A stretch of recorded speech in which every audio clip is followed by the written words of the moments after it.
Assalamualaikum warahmatullahi wabarakatuh. Perkenalkan, nama saya Budi Sejati. NIM saya 1901 2020 1039. Di sini saya akan menjelaskan secara singkat mengenai karakteristik dan cara kerja dari transistor bipolar untuk memenuhi tugas ujian tengah semester dari mata kuliah elektronika analog. Nah, jadi sebelum kita membahas tentang transistor bipolar, alangkah baiknya kita tahu dulu transistor itu apa.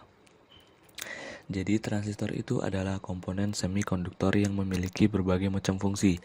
Nah, maksud dari semikonduktor ini, dia adalah komponen yang bisa menjadi isolator dan juga bisa menjadi konduktor. Nah, fungsi dari transistor ini ada banyak. Salah satunya atau diantara lain, dia bisa sebagai penguat, pengendali, penyearah, osilator, modulator, dan lain sebagainya. Pengaplikasian dari transistor ini itu pada perangkat-perangkat elektronik seperti televisi, komputer, ponsel, audio amplifier, audio player, video player, konsol game, power supply, dan masih banyak lagi. Nah, ini adalah dua jenis dari transistor.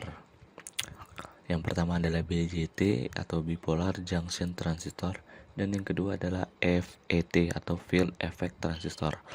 Tapi di sini saya hanya akan membahas tentang BJT, yaitu bipolar junction transistor. Nah, penemu dari transistor ini ada 3 orang.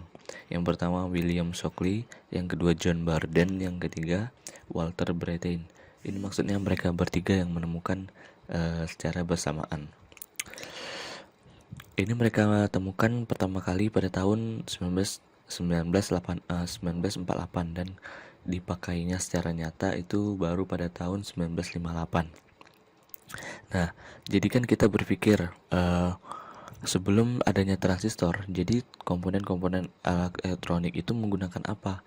Nah, jadi komponen-komponen elektronik pada zaman sebelum transistor itu ditemukan, itu kita memakai vacuum tubes atau alat yang berbentuk tabung. Dia berukuran sebesar ibu jari tangan orang dewasa yang di dalamnya terdapat vakum. Teknologi tersebut sudah dipergunakan pada komputer-komputer pertama di dunia.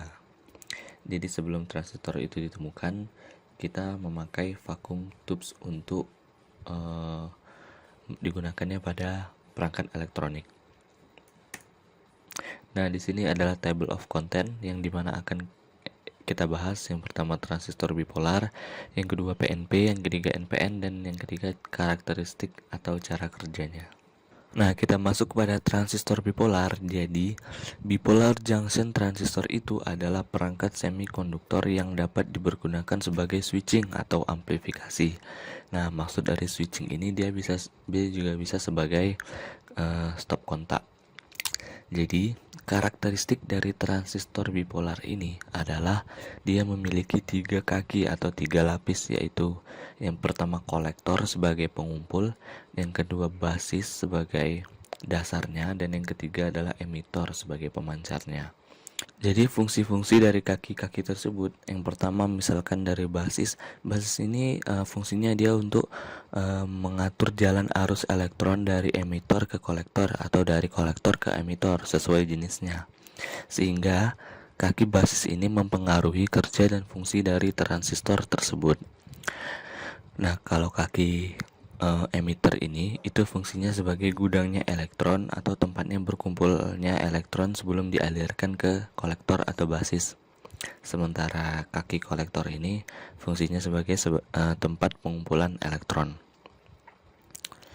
Jenis-jenis dari transistor bipolar ini ada 2. Yang pertama transistor PNP atau positif negatif positif, dan yang kedua transistor NPN atau negatif positif negatif. Oke, kita masuk pada prinsip kerja dari transistor bipolar. Yang pertama adalah prinsip kerja dari transistor NPN. Jadi, kutub base dari transistor NPN ini adalah positif. Nah, sementara kaki kolektornya negatif dan kaki emiternya negatif. Bisa kita lihat di sini ada tanda panah keluar, yang dimana Artinya, jadi emitter ini sebagai outputnya dan kolektor ini sebagai inputnya. Yang memprosesnya adalah basis. Jadi arus yang masuk itu hanya dari kolektor dan basis, sementara emitter ini sebagai tempat keluarannya. Sementara pada transistor PNP yang dimana kutub base-nya itu terletak pada kutub negatif, arus yang masuk itu hanya dari emitter saja. Kaki basis dan kaki kolektor hanya sebagai keluaran. Jadi kita ibaratkan transistor ini sebagai keran air. Nah, base-nya ini sebagai tempat untuk memutar keran airnya, emitter ini sebagai tempat penampungan airnya, dan kolektor ini sebagai tempat keluar airnya. Nah, jadi base ini membutuhkan tegangan atau energi dari kita untuk membuka katup ini, sehingga elektron-elektron yang tersimpan pada emitter itu bisa bergerak menuju kolektor. Sama juga halnya dengan transistor NPN ini. Base ini itu membutuhkan tegangan dan energi untuk membuka katup sehingga elektron dari kolektor bisa bergerak menuju emitter.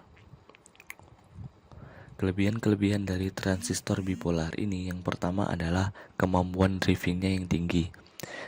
Yang kedua, operasi transisinya tinggi. Dan yang ketiga, komponen ini memiliki couplet logik atau bisa kita bilang saklar digital. Ini adalah daftar pustaka yang saya lampirkan. Oke, sekian yang dapat saya sampaikan. Terlebih dan kurang saya mohon maaf. Saya akhiri. Assalamualaikum warahmatullahi wabarakatuh.